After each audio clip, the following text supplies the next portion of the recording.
Saturday singing time లోపల మనము కొత్త శీర్షిక హంపి కవితలు ఏంటంటే ఏ మోనోలాగ్ ఆఫ్ ఏ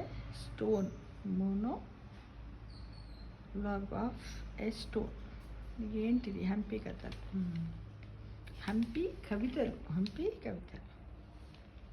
కవితల్లో ఇప్పుడు మనం మీ ముందు ఉంచుతాను. హంపి కవితను సేకరించాను అనమాట ఫ్రెండ్స్, వినండి మీరు కూడా.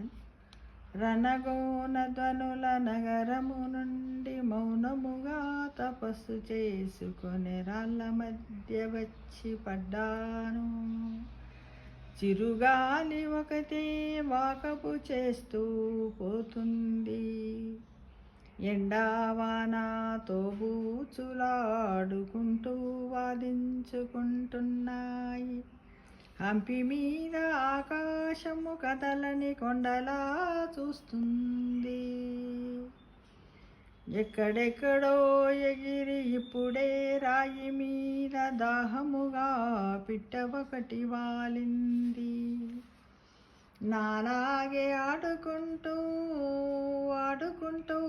పిల్లలు లక్క పిడతలు వదిలేసిపోయినట్టు కొండల మీద నిలబడి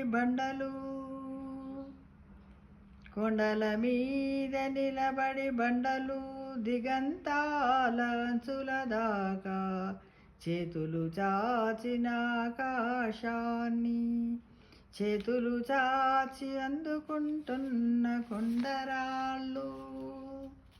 బహుశా ఏనాటిదో వాటి పురాతన సంభాషణ. భాష తెలియనిదే బాధ లేదు. ఉదయము రక్కించాను చేతిలో ఐస్ క్రీములా, కళ్ళలోంచి ఆశ్చర్యము కారిపోతూ నోరెల్లబెట్టి చూస్తున్నారు పిల్లలు.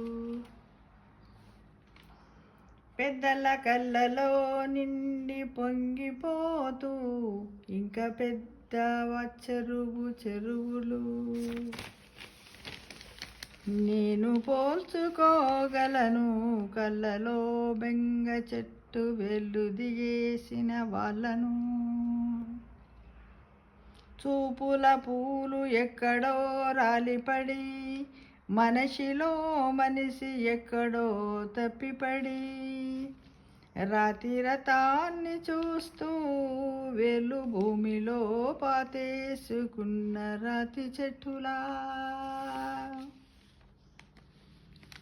స్థానువై నిలబడిన నన్ను ఎవరో పోల్చుకుంటున్నట్టున్నారు. తనివి తీరని ఆత్మల్ని ఒలిచి బండరాళ్ళ మీద ఆరేసిపోయేది ఎవరో కదా. కవితలో ఇమడని పదబంధాల సగము చెక్కి వదిలేసిన రాతి స్తంభము మీద సగము రాసేసిన కవితను మడత చేసి నిరామముగా కూర్చున్నాను నేను అంటూ ఈ విధంగా హంపి కవితలు రాయబడ్డాయి. ఒకరోజు సేకరించాను మిత్రమా.